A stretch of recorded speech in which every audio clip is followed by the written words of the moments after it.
Hey everyone, thanks for joining into the show today. I'm excited for you to hear today's episode. But before you do, I wanted to tell you about my audience survey. It helps me learn more about you and what you like about this show. And I'm always looking in ways to improve my content, my podcast, and my show. I have some other cool ideas that I'm thinking about doing. And you taking the 10 minutes to fill out the survey will really help me make my show much better. So please take 10 minutes and do this, and I really appreciate it. Enjoy today's show. Bernie is an amazing, amazing guest. Don't stop. The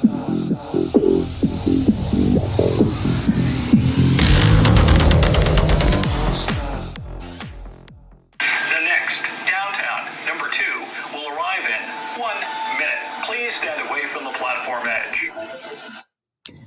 That is the voice of the New York City subway. And that is the voice of my next guest that you'll be hearing today. Her name is Bernie. And Bernie is an incredibly brave woman. Bernie transitioned from a man to a woman at the age of 66. And it's been 2.5 years now. And Bernie is living her authentic self. I think the first person that probably did this, that the world kind of paid attention to more than anyone, was when Bruce Jenner transitioned into Caitlyn Jenner. Bruce Jenner was an Olympic athlete. He was famous for that. He was married to Kris Jenner, one of the most famous people in the world today, part of the Kardashian group, was on the TV show Keeping Up with the Kardashian. All of his daughters and family are famous now. He had his own reality show once he transitioned to Caitlyn. And, we look back at that. Caitlyn was, did this at a much older age than people would do. And it was, not that everybody loves Caitlyn Jenner today because of her political stance and just how ridiculous she is supporting things that are against her and supporting MAGA and the Republican Party when they're taking away transgender rights from people across the country. And I don't understand that. But I think stories like Bernie's is so important to tell today because of the fact that this country is in such turmoil with taking away rights. There's so much transphobia now that people think it's okay to be against transgender people. And, people feel like because of who we have in the White House today, that they can be racist, they can be homophobic, they can be transphobic, they want to get rid of DEI. And then that's my political part of this conversation, and I'll stop there. But my point is how important it is to push these people on a stage and let them tell their story.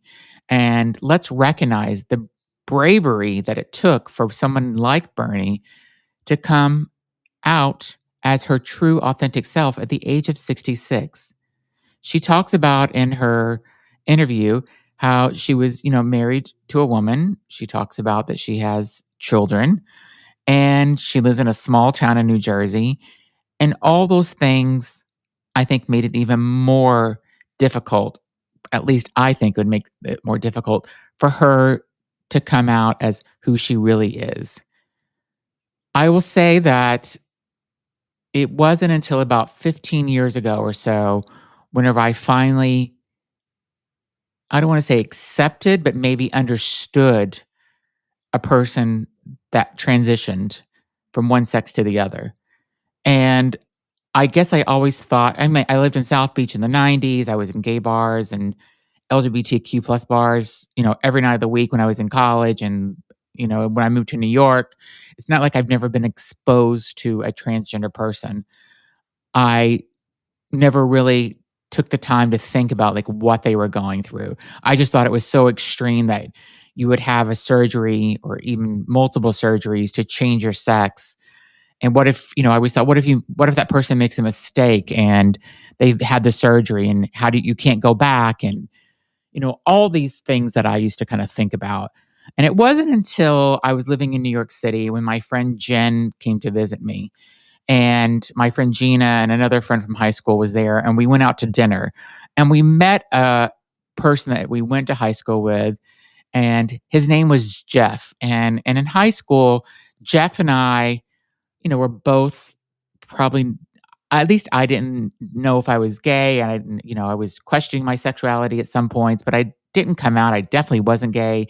In the 90s, you could not, in Miami, you could not come out as gay in high school. It was not acceptable. You would have probably been killed at some point, or harassed so badly, or beat up or whatever, because it just was not acceptable then the way it is today, how kids come out and they're bisexual, or they're fluid, or pansexual, or bisexual, or gay. None of that would be possible back when I was growing up. So Jeff, who is now Jillian, has transitioned, and we met Jillian out for dinner. The three of us met Jillian, and I am the direct friend that always asks the inappropriate questions that isn't always politically correct. So I know Jillian was just like waiting for it that night. Like, what is Zach going to ask? And again, Jillian and I were not friends in high school before he transitioned. And we went to dinner, and, we had a mutual friend. Our friend Jen and Gina were mutual friends. We just both were bitchy queens in high school and didn't want to be friends, because we both probably somehow in the back of our heads, if we didn't know we were gay, we didn't want to be associated with each other, because then people would think we were gay if we were seen together and stuff. Who knows what was going on in our heads back in high school. But this dinner gave me the opportunity not just to see a transgender person in a bar or a club or walking down the street or in a grocery store, but gave me the opportunity to sit down with someone that I knew before they transitioned, and I got to hear their story, and I got to hear what they went through. And that was the first time that it clicked with me, that I really understood, wow, it's not that they made a choice to say, I think I want to be a woman. And a transgender person that was born female, so a man, they're not saying, I think I want to be a man. It's something you were born, and I get it. They were born in the wrong body. They were not born correctly. And I respect it so much. And my guest today, Bernie, coming out and transitioning at the age of 66 is incredible. It shows incredible bravery, and her entire story is just so important again in today's world. And I want to promote people like Bernie and put them on my platform. So maybe people who don't understand transgender and don't understand why people do this, maybe stories that you hear like this will help you understand. And you'll understand that people are born like this. People don't go and transition just because they think it would be fun, or they think it'd be cool to wear a dress. That's not the reason why. They were born literally in the wrong body. Psychologically, they are in the wrong body, and they are doing whatever they can to be who they authentically are. And that's Bernie's story. And again, I think it's so important that everybody takes a moment, listens to this story, and you'll see that they're not doing anything to hurt anybody. And they are just living who they authentically are. And I respect it so much. And that's why whenever I'm doing my Listen Up Girl newscast, a lot of my stories are about transgender rights that are being taken away. And I'm talking about how homophobic the current White House administration is, and how they're so focused on it. And I can't believe that we live in a world today where if a transgender woman goes into a bathroom, is in a stall using the bathroom, that nobody, and they can't see anybody else, that people are so upset about this. It is beyond me that people are calling out people. I've done stories on my Listen Up Girl podcast where there are women that were born women. They just may be more butch, or have a short haircut, or they've got this one woman had a hoodie zipped up, and she was called out and said, "What are you doing in here? Get out of here. You're a man." She goes, "No, I'm a woman. I was born a woman." And she had to show her breasts to these people to prove that she was a woman. Now you have people that don't want to use the bathroom in public anymore because they're scared that they're going to get called out, or they'll use the family bathroom, that's the individual stalls or the handicap stalls, instead of going in the handicap bathrooms, instead of going into a woman's bathroom. It's crazy that we live in a world like this, and it's sad. And so I hope that Bernie's story and the other stories that you hear in my podcast will open up your mind. And I hope it reaches people that don't understand transgender people, and it educates them. So enjoy this podcast with Bernie, because I think she's amazing. Thanks for listening. Hi, thanks for joining me on the Everything and Anything and a Bit Gay podcast. Today I have a very special guest. Bernie is on my show, and Bernie came and reached out to me because they want to tell their story. What are your pronouns, by the way, Bernie? She and her. She and her. So welcome to my show. I'm so glad to have you on. I want you to tell the audience your whole story, but I love it that your voice is on the New York City subway. Among other places, but that's probably the place where it's heard most. Yeah. So that's amazing. And towards the end of this podcast, there was a little short movie or clip that you sent me that has your voice in it as the New York City subway. And I'm going to play that at the end, so people that have been to New York or that live in New York, they'll know exactly who the voice is, because I knew you right away after that. So. Sure. No, that sounds great.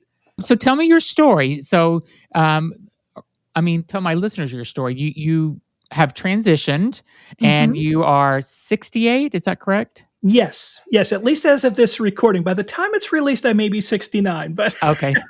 As of today, I'm 68. And when did you decide to make the transition? And it was 2.5 years ago. Is that accurate? Yes. Too? I was 66 at the time when I decided to socially transition, which for me was sort of the final step in this whole process, was the social transition, because I had done a few things legally and medically, but socially was the big one for me. And what made you want to do it? Well, let's go even further back. When did you realize that you were a female? Like, when did you kind of realize that? I've known this all of my life that I can remember. I remember at 4 years old being very clear in my brain that I was a girl. So this is not some revelation that came to me much later in life. It was something that I always intrinsically knew about myself. And did you act on it at all when you were younger, or even in college? Did you ever dress like a woman? Did you tell me kind of your history about whenever you first experimented, I guess I would say? Sure. Well, going back to that 4-year-old version of me, I was at my grandmother's house, and I was sitting in front of her vanity, and I was putting on her necklaces and putting powder on my face from a powder puff that she had at the vanity. So that was probably one of my earliest memories. But a year or two later, I remember my best friend lived across the street from me.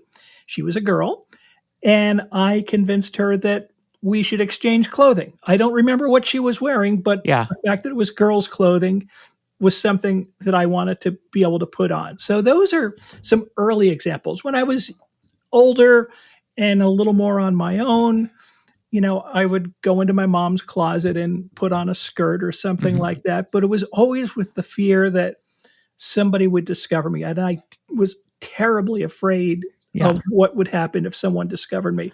There are a few Halloweens where I was able to go out as a girl. Yeah. But for the most part, there really wasn't a whole lot of experimentation. I did not cross-dress as a kid or as an adult in terms of going out and presenting that way. Really, the only time I started presenting in public was when I socially transitioned 2.5 years ago. So before you transitioned to a female, what did you consider yourself? Did you consider yourself a gay male? Like, what did you consider yourself? No, I considered myself a man who felt that they were trans. Once I became aware of that terminology, I'm older than the word transgender. So I certainly did not use that word to describe myself as a kid. Yeah. The phrase that was used a lot back in those days was, a man trapped in a woman's, a woman trapped in a man's body. Uh-huh. And that might have been a way I would describe myself. Just this sense of knowing that I should have been born a girl. That was Yeah. what I was meant to be. So I didn't really get stuck too much on the terminology, just that internal feeling of who I was and what I was. And tell me what that feeling is like. Does it feel like you're missing something of your life, or you're missing something is like missing Yeah, I part think of you or something? Like, how does that feel? I felt that I was missing out on the things that girls got to do as I was a Mhm. kid, that I wanted to be able to do the things that girls were doing. I wasn't interested in, the sports that the boys were doing. I did it reluctantly because it was what I felt I had to do Yeah. to get through life.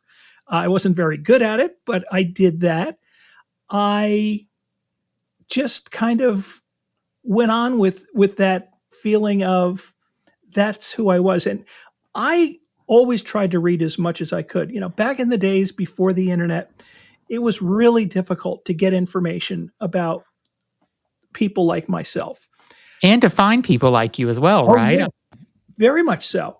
As you were growing up, you didn't have the internet, you didn't have a way to kind of learn about, and kind of like what you said before, transgender wasn't even really used back at that point. You said it was, what did you say? It was a woman trapped in a man's body, is what you Mhm. basically That said. was a lot of how I heard it described. Yeah, and so,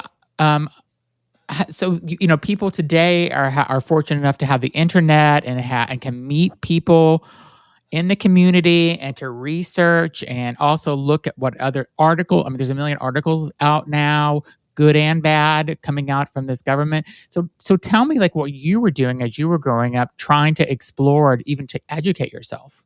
At that time, somebody transitioning, that was news back then. And I was following that story very closely. And at some point, I decided that I was going to I tried to find every little piece of information that I could. I would go to the library and try to find any magazine articles or books. There was a publication, maybe it's still being published, I don't know, called The Reader's Guide to Periodic Literature. And it would come out 4 times a year.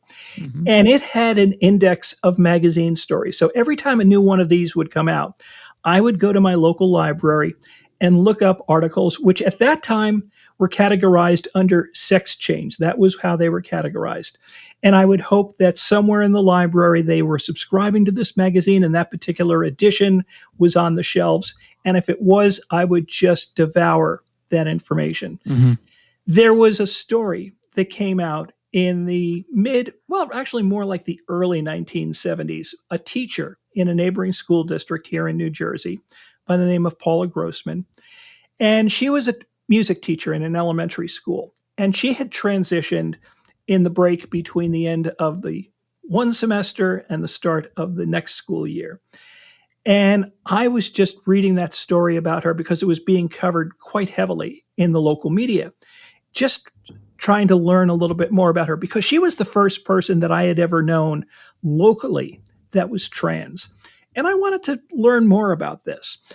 And I finally decided that I was going to go to the library, and I found her address in a phone book, and I made arrangements to call her, Hmm. or actually for her to call me at a payphone one evening. I didn't want to have her call me at my house because I was afraid of being overheard by my parents or brother and sister.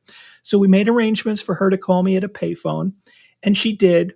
And she was the first person I ever knowingly spoke with who was trans. And it meant so much to me to finally connect with somebody who I knew felt the same way I did about myself. And that really was a huge moment for me. And how old was she? I think at the time she was maybe in her early 50s. Did you ever meet in person? Unfortunately, no. That is one of my Oh, regrets is that I never did follow up with her after that. I think I was, again, just terribly afraid. And she's since passed away, unfortunately. But I have had an opportunity to share her story in a few different places. So that's meant a lot to me. yeah. And after you spoke to her, and it gave you, I'm assuming it gave you some hope, or Mhm, just, maybe a clearer path even, but mhm. you continue to live your life as a man at that point. Yeah, yeah, I lived my life for all intents and purposes as a straight guy. That was how the Really? world saw me, was a straight guy. I was married, had children, I had a relatively successful career, had a house, did all those things that a middle class person Yeah. was supposed to do in life.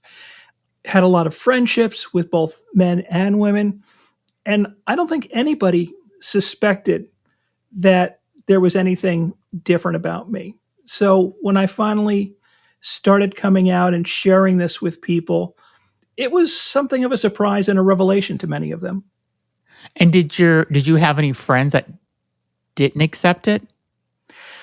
Not close friends. There were some friends and people who, while they didn't necessarily not accept it, they've fallen away. I've noticed that Mhm. they've discontinued connections with me. And Yeah. that hurts a little, but that is their decision. I have not cut off connections with any of these folks that I was friendly with over the years, but there have been other people where friendships have grown quite a bit. People that I've known. For instance, one of my closest female friends is somebody that I've known since 3rd grade, Oh, and wow. she and I are very close friends today. And what can I ask about your sexuality? So you were married to a woman, had kids. Were you a straight were you straight? Were you attracted to women? I was and I am. You So are yes, okay. I would consider myself straight up until Okay. my transition, and then suddenly that switched as well. So Yeah. now I would Now be you're a lesbian. lesbian. Yes. Okay. And did you throughout growing up, did your mom or dad ever kind of say, I guess they had no idea because you didn't really know either growing up either, right? I mean, Well, or I you knew knew. something, but you didn't know enough. Yeah, well, it wasn't even that. I think it was just that I was afraid. I was terribly afraid. Again, think of what it was like in the 1960s and the 1970s, Yeah. that this was just generally not acceptable. I suspect both my parents have passed away, so I don't have an opportunity to ask them, but I suspect that they suspected something about Yeah. me. First of all, my eagerness to dress as a girl on Halloween, the fact that I was not terribly good at sports. I had a couple of instances that they did become aware of. I told you about that instance where my friend and I, when we were about 6 years old, a Yeah. girl and I exchanged clothes. And that was discovered by her older brother, who shared it with his parents, who told my parents. And my parents, they weren't upset, but they told me, you can't do this. This is not allowed. And then there was another time when I was older where I told my sister, who's about 6 years younger than me, that I always wished that I was a girl. But I said Mhm. it immediately after those words left my mouth. Don't tell mom and dad. Don't tell mom and dad. Well, she's a little sister. She was only 10 years old at the time. So she did tell mom and dad. And again, they confronted me, but it wasn't with anger or upsetness. It was with concern. And I do regret that I did not share that with them. But I think they would have wanted to do what they saw was best for me. And unfortunately, at that time, there really wasn't any opportunity to be treated as a transgender person Mhm. from the medical world or society or anything like that. So I don't know that they would have had many options that would have been available to them, unfortunately, in those times. And how do you feel about the world today? So I do another podcast called Listen Up Girl, and I do LGBTQ plus news, and I do it like 3 times a week, and I do kind of like the quick. I do maybe the top. I don't know. I do 10 to 15 minutes of news, and I just kind of Mhm, cover what's happening in the LGBTQ plus news. And unfortunately, and I don't want to get too political on this because I try to keep it off the show, but it's very hard not to in today's world. mhm. Unfortunately, most stories that I have to say now are negative, and probably 50% are anti trans about all the stuff that the United States government is looking to do to take away gender affirming care, to take away, even for the LGBTQ plus community, the 988 suicide hotline. They're taking away the option for LGBTQ. I mean, it just goes on and on and on about the rights. How is that making you feel in today's world, living in the United States with all this challenges and all these people being so hateful and vocal about their hate? It raises a few different feelings. First of all, certainly great disappointment on my part about what is happening, and not just what is happening, but the lack of pushback by larger organizations, that they seem to surrender so easily to a lot of these things. One of the hats I wear, I consider myself a journalist. So I also try not to be political. But at the same time, I feel just my sharing my story, my being very public about who I am and my experiences, I hope raises trans visibility. And I suppose in some sense, that in and of itself is a political act. But you won't hear me talking about political parties or individual politicians and things of that sort.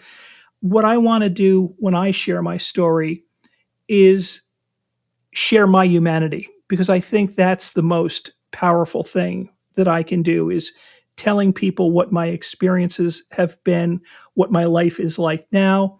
But at the same time, one of the things, there was a protest on Valentine's Day at the park across from the Stonewall Inn. Mm-hmm. And this was the day after the National Park Service had eliminated the letters T and Q from the Park Service site for the Stonewall National Monument. And I spoke at a protest that morning that followed. And one of the things that I said then, and it still holds true today, is while I may be disappointed and disheartened at times, I don't want to give any government, any organization, any individual the power to take away my trans joy. I want to experience that. I am going to experience that, and I am not going to allow them to steal that from me. And that is something that I'm very steadfast with. Yeah. And what about Caitlyn Jenner coming out at an older age too? Did that kind of make you think it's okay? Because I mean, I'm not sure how old Caitlyn is. I know she's in her late 60s or 70s, maybe. She's a bit older than me, as I believe. Yes. Yeah. So she came out later in life.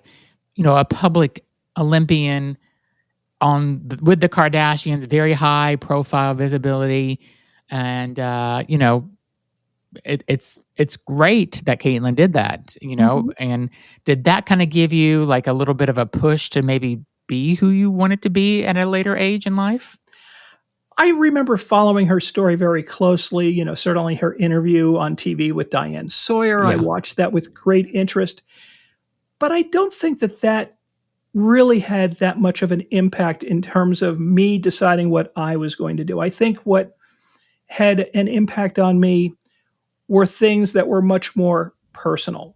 For instance, it was 2017 when I really started down the road of transition. There was an app that had come out called Face App, which I think a lot of trans people are probably familiar with. Mm-hmm. You could upload a photo of yourself and it would use AI to change your gender. And I really wasn't anticipating that it was going to do much when I uploaded, because I had seen other things in the past. And basically what they did is they put a wig on your head and would make your lips red. And, it looked kind of clownish, to be quite honest.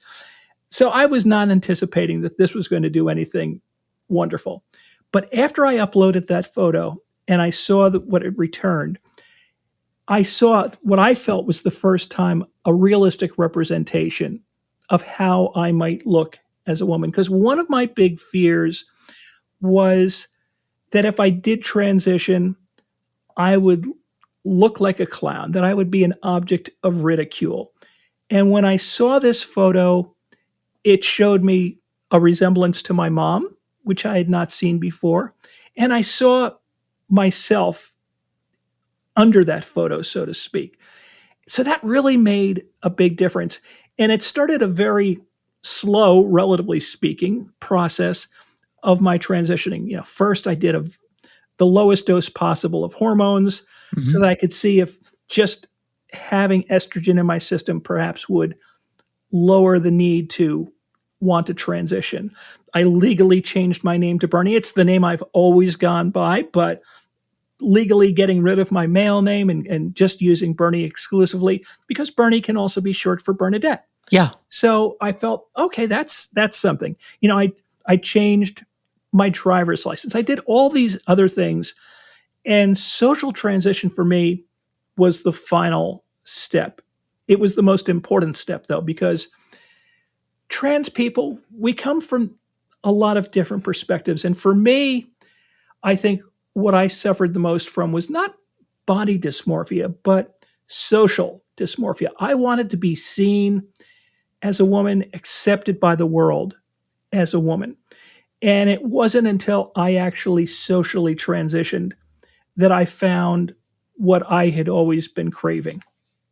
Tell me about your first time you went out socially.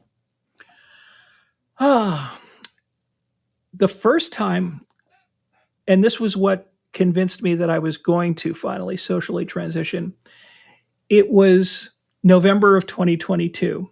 A support group that I was a member of was holding an annual awards ceremony at a hospital in New Brunswick, New Jersey. Mm-hmm.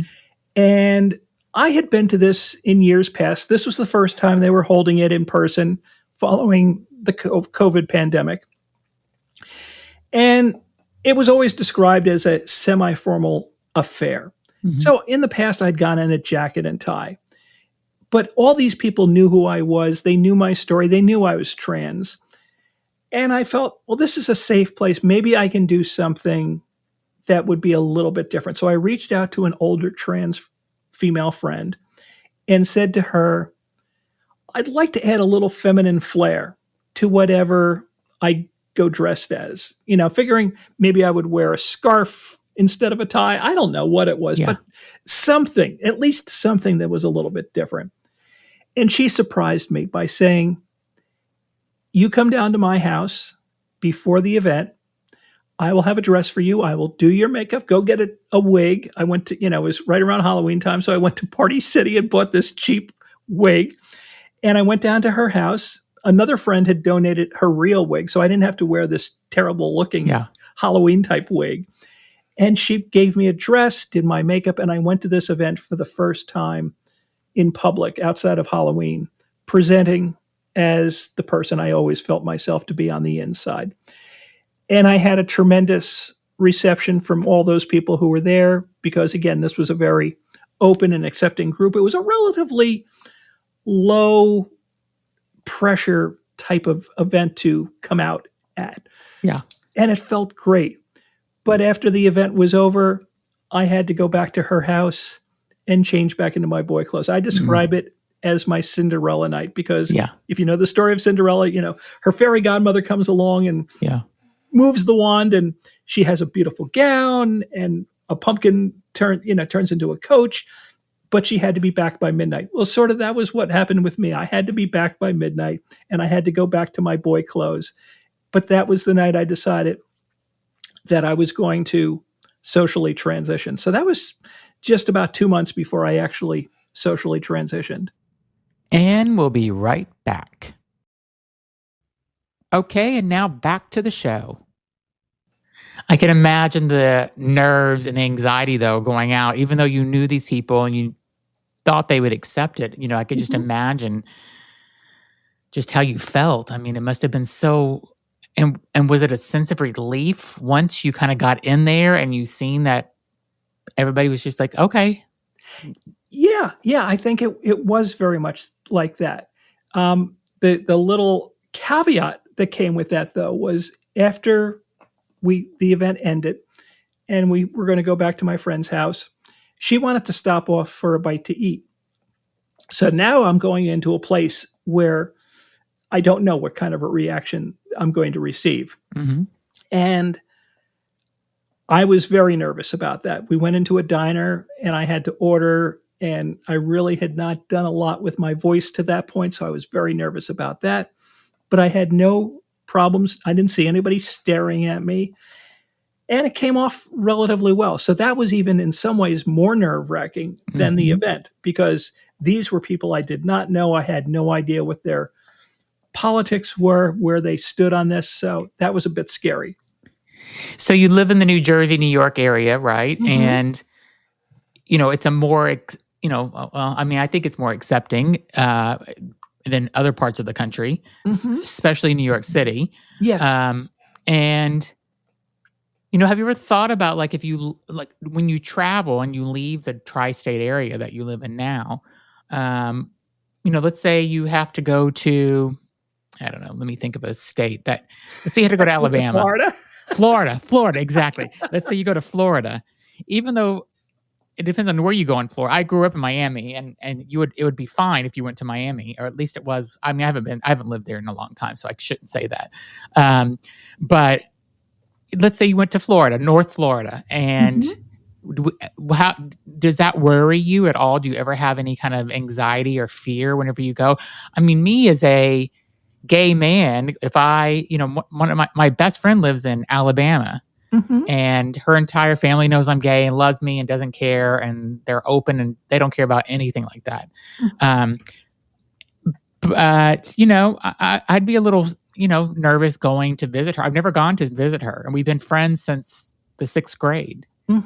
We grew up in Miami together, and I live in Boston, and she lives there now, but she always comes to see me, or we go somewhere else. Like, I've never been to her house, which is so strange. And it's not because I'm scared to go, but I guess because there's nothing to do there also. But I just, it's not probably anywhere that, she has one gay friend that lives in her area, or that she works with. There's nobody else gay that they know. So, but how does that make you feel, like, if you have to travel somewhere that's like an Alabama or a Florida or somewhere even in the Midwest? I've done a little bit of traveling since I've transitioned. I've been to North Carolina, I've been to Georgia, and just this summer I went to Ireland. Okay. And I was a bit nervous with all of those trips, and had absolutely no problems when I was on any of those trips. I was especially nervous about going to Ireland, not because of Ireland, but because I knew I would have to go through TSA and Customs and Border Protection. So I was worried about that. My passport, unfortunately, had not been updated in time. So it still had a male photo of me and was marked male on the passport.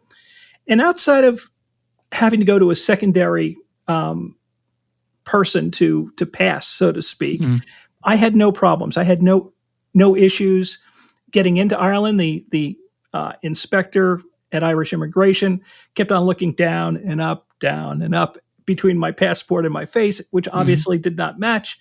And I just said to him, "I'm trans," and that was it. That he was fine with it. Yeah. He just wanted to make sure that I was really the person that was presenting this passport to. Yeah. So I have had no problems in my travels. I know that that's not always the case for other people. I think some of it is I've been relatively successful in passing. Now, that's not a key for being trans, obviously, and I don't want to pretend that that's something that everyone should worry about, but it was something that I wanted to work on for my own safety. So the voice was part of that, and just trying to look like another 60-plus-year-old woman when I was moving around, that's what I wanted to do. And I have been fortunate. I've not had any problems. I've used, women's restrooms, a changing room at a Kohl's down in North Carolina. No issues in any of these places, fortunately. Yeah. But again, some of that is also good fortune on my part. Yeah. And have you had any bad experiences ever? Not really. Nothing in person that has been a bad experience. I've had some people that were part of my life that, like I say, had cut themselves out of my life. I had a note from a neighbor, a boy who lived right behind my house when I was growing up, send me a fairly nasty email. But since you've transitioned? Yes. This was fairly recent. Really? And for the most part, I don't respond to trolls when they send Yeah. stuff, but Good if for it's you. somebody that I know personally, I will make some sort of a response. And not I don't get into an argument with them about, being trans is okay or anything like that, but basically saying, "You have a right to your opinion, that you don't accept this. This is America still. I have a right to my opinion." And that's pretty much where I've left it with folks like that I've known. Aren't you curious to know why they don't accept it though? Because it's not hurting anyone. You know what I'm saying? Like, it's not changing anybody's life that Mhm. you've transitioned. So I always just wonder, like, why people care. I think in this particular case, and in the case of somebody else in my town that said some negative things, it's either religious or Hmm. political leanings. And religiously, they may come from a belief that this is sinful and, the whole rigmarole around that. Or politically, they know that their particular belief system says that being trans is illegitimate. What I don't understand is why they feel a need to share that with me. If they want to believe that, like I say, this is America, that's their right to believe what they want to believe. But I don't see why they necessarily feel a need to share that opinion with me. Yeah. It's not going to change me. I know I'm not going to change their opinion, so I don't try to do that. If it's somebody that has some honest questions, I will try to respond to them and tell them what I feel and a little bit of my experience. But that's about the extent of it. Yeah. Do you have younger people? So, you talked about the woman that you found and went to a payphone to talk to and stuff, and which was amazing that you were able to do that. But nowadays you have, there's a lot more ways to communicate. Do you have younger people or even people your age coming to you now talking about, I want to transition. Can you help me? Can you guide me? Are you giving anybody advice on this? A little, not so much advice, but just sharing some of my experiences. And I think even more importantly, being there as support for them, because there are very few trans people who go through transition unscathed, whether Mhm. it's jobs, family, friends, whatever, neighbors. And to have somebody that you can share with that is not going to judge you, who is not going to say something negative, if I can be there for them, that's great. Now, the other hand, we haven't really talked about this yet, but my transition has been fairly public, and I'm a fairly public figure in and around New York City. And when my story has been told, I've seen comments on social media from a number of young trans women, people I've never met. I don't know them personally, but they just feel that my sharing my story, my voice being out there in public helps them feel being seen. And It's that amazing. means a lot to me, that just my visibility means a lot, even if I am not sharing necessarily directly with them. Yeah, I mean, I agree. I'm glad that you're doing things like my podcast and doing this to kind of, the more people are exposed to it, the more eventually they'll accept it and they'll realize that this is just the world. I think Mhm, the other thing that people don't realize is that transgender people have been around for a very long time. It isn't something that just came up in the last 10, 15, 20, 30, 40 years. I mean, mhm, it's been around forever. And mhm. it just, if you, whenever I went to Mumbai, India, this was a long time ago, there were people, there are, Haraja, I'm not sure if I'm pronouncing it correctly. yeah, these women in India have been around for, you know, centuries, it Mhm, sounds like. mhm, And if you look at history, it's something that's always been there, and it's just maybe not been talked about as much because now we have, the whole internet, and we can communicate much more, and it's not just like you said, when you were growing up, you had no way to find out information other than going to a library, and now the world is just a different place. mhm. Yes. Oh, without a doubt. And even going to the library, there was a scarcity of information that was Yeah. available to me. So it was very difficult to learn about it. We'll be right back after a word from our sponsors. Okay, now back to the show. Do you have a group of friends that are transgender that you associate with or you get together and do things with? Yes, yes, and they range in age. There are some who are much younger than me, some who are a bit older than I am, but yeah, I love getting together with them, and sometimes we'll do things that have nothing to do with being trans. I went to a game night fairly recently where, for the first time in my life, I played Dungeons and Dragons, which Okay. I know a lot of younger trans people do play, but it was not something that was big when I was growing up, so it was not part of my experience. But I'll do things like that. But there'll be other times where just two of us will get together and talk about what's going on in our lives. And do you feel like people are becoming more accepting today than they were, I don't know, 15 years ago? It's a mixed bag, I think. Mhm. Some of the people are much more accepting because they know more about it. They've learned a little bit more about it. They've started to see people in their lives who are trans. So that part has been more accepting. But on the other hand, there are people who are becoming much more vociferous in their opposition to Mm. trans people and are really actively taking roles to try to deny trans people a place in society. So it's a mix. There are some who are more supportive, others who are definitely less supportive. And then there are those in the middle who just want to learn. And when I talk to groups, what I will say is, as long as you're asking a question in good faith, don't worry about having to be politically correct or having to have all the right words when you ask a question. Ask away, and I will try to share with you a little bit of my life and have you get to know me a little bit. But I don't want people to be fearful that if they say the wrong thing or if they use the wrong pronoun or anything like that, that Mm. I'm going to be upset with them. If they're doing it in good faith, that is all I ask. So I'll just kind of tell you, I mean, I lived in New York City for a long time. And again, like I said, I grew up in Miami, south of Miami, I grew up. And I was in school, I grew up in the 80s and 90s. So being gay, transgender, bisexual, none of that was talked about then Mhm. at all.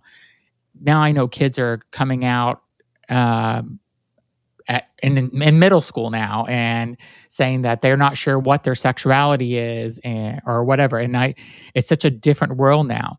Mhm. But whenever I was living in New York, my friend Jen came to visit me, and my friend Gina that lived there in New York also. And we had a guy. His name was Jeff when we were in high school together. My friend Jen went to college with him also. We found out probably after we graduated college that he transitioned. Her name is now Jillian, and we all met for dinner. And it was kind of the first time. I mean, I was in New York City. I seen everything, in the world happening in New York City. So there was nothing that would surprise me, but actually sitting down with somebody that I went to high school with when it wasn't accepted and talking about their, whole journey and Mhm. what they did and how they came to accept it was really quite interesting and amazing to me because it was so brave for them to do this. And yeah, and so we had a dinner. I'm very direct with my questions sometimes, maybe politically incorrect. I think she was ready for anything to come out, but I didn't get politically incorrect. Maybe I would have, but we had another friend that interrupted the conversation with something else. But she answered like everything that we asked, and she's just like, ask whatever you want, Mhm. like and she really wanted to educate us and just to have us know, what she went through and stuff. And I thought it was just an amazing way to kind of share the story. Mhm. Just, educating three people, and she's known one of them since she was in kindergarten, I think. So Wow. they've known each other their entire lives. So it was, Mhm. quite a change. And I think, like anything, there are different personalities and different type of people. There are people like me who are not afraid and not hesitant to share our stories, but there are other people who are more private and don't wish to share their stories. Yeah. So you have to respect where that person is coming from, I think. Yeah, and I do. And I totally respect it. I mean, I will say, I'll just kind of admit this, when I don't think I've ever said this out loud. Um, maybe 20 years ago, I didn't understand transgender. I didn't get Mhm, it, even though I was in Miami Beach in the '90s. Whenever it was, everything was, there was lots of transgender people in the '90s then, and I think maybe it's been more than 20 years, but 22 years, 25 years ago, I didn't understand like why somebody would be transgender. mhm, I just didn't compute with me. mhm. And of course, then I've become more mature and I am more educated and stuff and not a stupid kid anymore. Um, and I realize, that, and also this podcast, having people on like you, is educating other people too, because it's not just the LGBTQ plus community that listens to this podcast. I've been told by emails, there's lots of straight people that listen to this podcast as well, and I've been told that in Mhm. emails. So if even if we're like reaching a couple of people that have not been exposed to transgender and it just educates them, I feel like it's a win. Yeah. Oh, no. And that's always been my attitude. I've spoken to groups where there are over 1,000 people, but I've also spoken to groups like a book club where there are 4 or 5 people. And any opportunity that I have, I welcome those opportunities because usually those are people who want to learn. They're Mhm. open to learning about this. Being trans, I don't think anyone other than a trans person can fully understand what it's like to be trans, but you can still be a good ally and be supportive Yeah, of someone who is trans and have a better understanding of what it's like to be trans. But it's a process we all go through. yeah, None of us are just instantly yeah. accepting and supportive, I don't think. Yeah, I mean, I was never like against it. I just didn't understand it. Mhm, It mhm, didn't. I didn't. I thought it was such a big decision. mhm. And you know what else helped me? Just educate me is that Amanda Lepore. I'm sure you know who she is in New York, a famous transgender woman. She wrote a book, and I don't know. It was probably 15 years ago at this point that she wrote it, or maybe 10. And she talked about her whole story growing up in New Jersey as a boy and the things that she had to go through, and her life. And I don't know if something just clicked with me with that book too. And I wrote her on Facebook or whatever platform she was on at the time. And I just said, your book is so amazing. And I'm so glad that you put it out because it's going to educate people and have them really have more of an understanding about, being transgender and also just to know what people go through. I mean, Mhm, it's not, I'm sure, like you said, it was not an easy, you waited till you were 66 years old to actually do it. mhm. So it's not an easy decision. And I just think that people should be more sympathetic with that in a way, if that's the right word to say, or just like, listen, Yeah. open your mind and just like listen is what I hope people do. Exactly, and as you said before, it's not hurting other people. It's not. My transitioning is not going to hurt my neighbors or my workmates or my classmates or any of those people. It may cause them surprise, it may cause them some perplexity, but it's not harming their lives. Yeah. What's the reason you're kind of doing this? That you're going out and you're doing podcasts and doing this just to educate people and tell them your story? In part, I when I did my coming out letter, I had told most of the people who were close to me, family, friends, that I was transitioning before I shared it with the world. But finally, a few days before I socially transitioned, I did put out the coming out letter on social media. Yeah. And one of the things I said in that note was, I hope that I could be an educator. My background is communications. So I felt that I'm someone who is comfortable in front of a microphone, speaking to a reporter, in front of a camera, whatever it may be. That's a place where I am comfortable. And again, I know not everyone else is comfortable with that. And so I felt that I was in a good place to share that. But I also knew that as a person, I was somewhat well known in the New York metro area because my voice is used on the New York subway. So I had that platform, so to speak, as a head start where people were going to be curious. And I wanted to use that to its advantage as much as I could. And I wanted to share, even before I knew I was going to socially transition, I started to feel that I needed to share with people that I was trans because I saw what was going on in the country where some of the states were making laws Mhm. that were against trans people and trying to make their lives so difficult. And I felt that it was important since trans people are only about 1% of the population, which means many people don't have a personal relationship with someone who is trans. So if I could be one more voice, one more person that somebody could relate to, that I could share my story with, I felt that was important. And I believe visibility accomplishes a couple of things. First of all, it's encouragement for other trans people because I know how much that meant to me Mhm. when I saw other people's stories before I transitioned to learn about their lives. But it's also important in terms of increasing acceptance and understanding and support. And if I can do anything with that, I want to take advantage of that. Yeah. Well, like I said, I'm really glad that you're doing this because it's people like you that make people understand it's not, you're not hurting anybody. And the more visibility you give, like you just said, it just makes it more part of everyday life and part of people's world. So that's amazing. And I'm so happy I got to meet you. And I'm so Thank you, happy I Zach. got to interview you. You're amazing. Thank you so And much. if somebody wants to learn more about you, do you have a website or social media or what's your podcast that they can go to? My podcasts are probably not going to be all that interesting because two of them are geared toward transportation. It has Okay. nothing to do with being trans. And the other one is something that I do for my hometown of Cranford, New Jersey. Okay. But if you look up my name, you will find lots of information about me. You will find stories that have been written by others.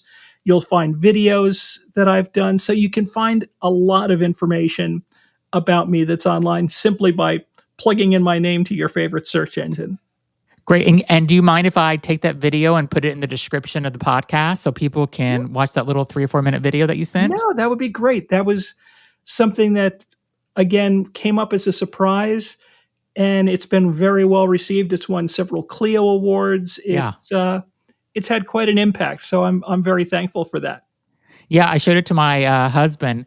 I'm like, oh, what do you think about this? I mean, he's a guy from Long Island, lived in Manhattan. That's where we met, was in Manhattan. He's like, it's a woman riding the subway. What do you want me to say? I'm like, did you listen to the story? I said, you were like looking at TV and not looking at this video. So, but Well, there have been a few things. And there was also a piece that I did last year for CBS where they have a feature called Note to Self, okay. where you write a letter to a younger version of yourself. And I did a note to 18-year-old Bernie, just kind of encouraging her as to, life, you will finally get to experience what you've always dreamed of at some point. But it was my own words, and I spoke it directly into a camera. It was the first time that I had written a piece for television. And again, what meant a lot to me on that particular piece was that it was being shown on TV stations in states like Florida and Texas and Utah. So young trans people who maybe were watching it or parents of trans people could come to another little bit of an understanding. Yeah. And, again, because of the internet, it will live forever. So it's always Yeah. available online. Bernie, I just want to end the podcast by saying I think you should, if you don't do this, you should do this. You should always take a moment just to kind of like think about the impact that you have on people and how you're helping the world. Like, I think it's so nice and so important. And if you just think about just the people that you're reaching that you didn't have when you were growing up or whenever you had these thoughts in your head and stuff, when you were, looking up that person in the phone book and calling from a payphone. I mean, just this interview could just change somebody's life, and it could really just help people. So I really hope that you do take a moment once in a while to think about how amazing that is, of the things that you're doing and the message that you're putting out there. Oh, thank you so much, Zach, for saying that. And thank you so much for inviting me to be a part of your podcast. Yeah, you were great. Everybody, I will put the video in. I'm also going to play at the end of this podcast the subway message that's in the video, but you can also watch. It's like a 3 or 4 minute video, and I love the video. So take a look at it, and yeah, and even though Bernie says the podcasts aren't interesting, I still think you should maybe go check them out and see what you think. So I'll put a link to both podcasts in the description of this podcast as well. So thank you so much. Thanks so much for being on. Be sure to subscribe to the podcast, everyone. Also leave a comment. Let us know what you thought about the interview with Bernie. And thanks, Bernie, for being on. Thank you so much, Zach. It was great.